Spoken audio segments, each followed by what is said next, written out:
ধরুন আপনার back pain হচ্ছে অথবা কলিকি পেইন হচ্ছে। কলিকি পেইন অর্থ হচ্ছে যে এমন একটা ব্যথা যেটা উপর থেকে আস্তে আস্তে নিচের দিকে নামছে এবং কিছু সময় ব্যথা থাকছে, এরপর আবার ব্যথা ভালো হয়ে যাচ্ছে, এরপরে আবার ব্যথা হচ্ছে। তো এই ধরনের একটি ব্যথা নিয়ে আপনি যখন ডাক্তারের কাছে গেলেন, হয়তো ডাক্তার সন্দেহ করলেন যে আপনার কিডনিতে পাথর হওয়ার কারণে কিন্তু এই ধরনের ব্যথা হতে পারে। তো আজকের ভিডিওতে আপনাদেরকে বলবো যে কোন কোন পরীক্ষার মাধ্যমে কিডনিতে পাথর আছে কিনা সেটা শনাক্ত বা ডায়াগনোসিস করা যেতে পারে। তো প্রথমেই যে পরীক্ষাটির কথা বলবো সেটা হচ্ছে যে এক্স-রে কেইউবি, অর্থাৎ আপনি যদি কিডনি এবং ব্লাডার এই রিজিয়নের একটা এক্স-রে পরীক্ষা করান, সেখানে কিন্তু কিডনিতে পাথর আছে কিনা সেটা বোঝা যেতে পারে। তবে যদি একটু বড় সাইজের পাথর হয় এবং হাই ক্যালসিয়াম বেসড পাথর হয়, সেগুলো কিন্তু এক্স-রে করলে বেশি ভালো বোঝা যায়।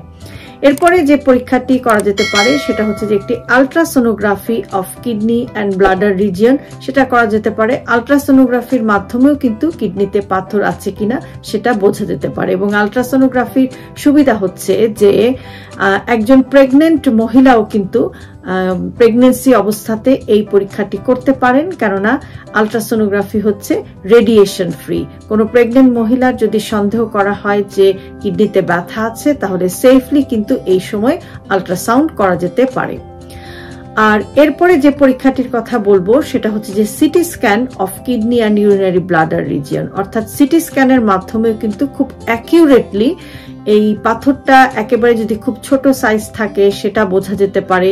এবং সেটা হচ্ছে যে আপনার এটা ঠিক এক্স্যাক্টলি কোন জায়গায় আছে, কোন লোকেশনে আছে, সেটাও কিন্তু খুব ভালোভাবে বোঝা যেতে পারে। এবং এটাকে আমরা বলে থাকি যে নন কন্ট্রাস্ট কেইউবি এক্স-রে, অর্থাৎ কোন রকমের ডাই বা ইনজেকশন না দিয়ে কিন্তু শুধুমাত্র কন্ট্রাস্ট অ্যাপ্লাই না করেও কিন্তু আপনি আপনার কিডনিতে পাথর আছে কিনা সেটা আমরা দেখে নিতে পারি সিটি স্ক্যান কেইউবির মাধ্যমে। আর রক্তের পরীক্ষা করেও কিন্তু অনেক সময় বোঝা যেতে পারে, বিশেষ করে আপনার রক্তে যদি হাই ক্যালসিয়াম লেভেল পাওয়া যায়, সেটাও ইন্ডিকেট করে যে আপনার কিডনিতে পাথর হতে পারে বা এই জাতীয় সমস্যা হতে পারে। অথবা আপনার প্রস্রাবের সাথে যদি ব্লাড অথবা ক্রিস্টাল পাওয়া যায়, সেটাও কিন্তু ইন্ডিকেট করে যে আপনার কিডনিতে পাথর থাকতে পারে।